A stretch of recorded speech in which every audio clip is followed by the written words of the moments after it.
بسم الله الرحمن الرحيم. الحمد لله والصلاة والسلام على رسول الله وعلى آله وأصحابه ومن والاه.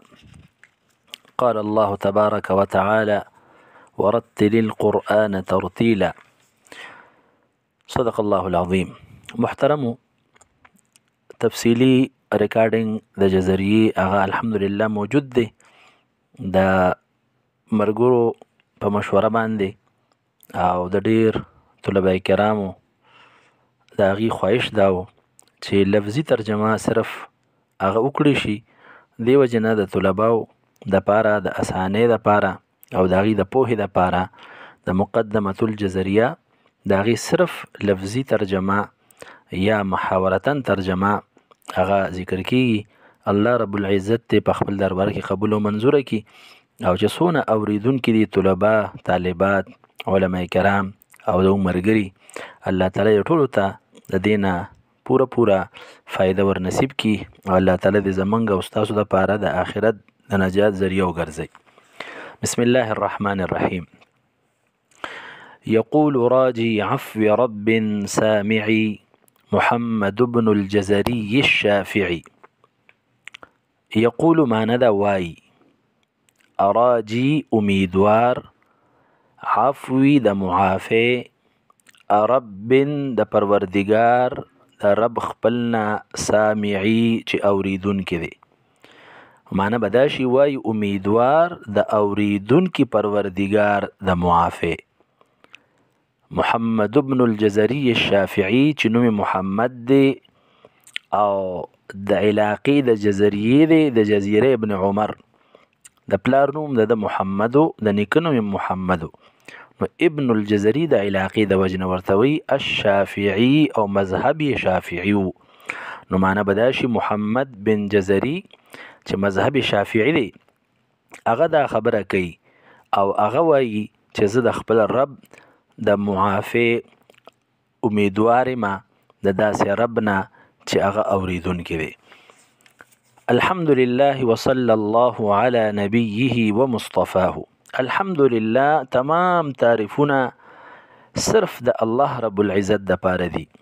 وصلی الله او کامل رحمت د نازل کړي الله علی نبیه په خپل نبی باندې، ومصطفاه او په خپل غوره کړي شوي باندې. معنی بداشي ټول تعریف یوازې الله لره دی او کامل رحمت د نازل کړي الله تعالی په خپل نبی او غوره کړي شوي رسول باندې. محمد و آله و صحبه و مقرئ القرآن مع محبه. محمد صلی الله علیه وسلم چې د هغه نبی نوم دی، و آله او د نبی علیه السلام په خاندان، و صحبه په صحابه کرامو، و مقرئ القرآن او د قرآن شریف په ښودونکو باندې، استادانو باندې، مع محبه سره د محبت کوونکو د قرآن مجید سره یا محبت کوونکو د قرآن مجید د استادانو سره. محاورتاً معنی به شي هغه نبی محمد صلی الله علیه وسلم دی او د الله تعالی د بشمیره رحمتونه د هغوی په آل باندې، د هغوی په صحابه باندې او په قرآن ښودونکو باندې او په قرآن مجید سره محبت لرونکو او یا د قرآن مجید د ښودونکو سره محبت لرونکو باندې دی د الله رب العزت رحمت وي. وبعد ان هذه مقدمه یا مقدمه فيما على قارئه ان يعلمه.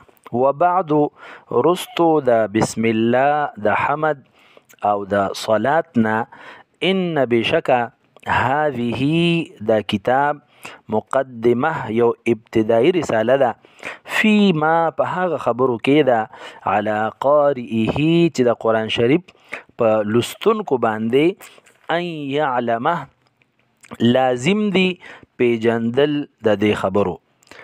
محاورتاً معنی بشي او پس د بسم الله د حمد او د صلات د درود نه دا یو ابتدایي رساله د مقدمه ده د هغه څیزونو په بیان کې ده چې د هغې پیژندل د قرآن په قاري باندې یعنی قرآن ویونکو باندې لازم دي.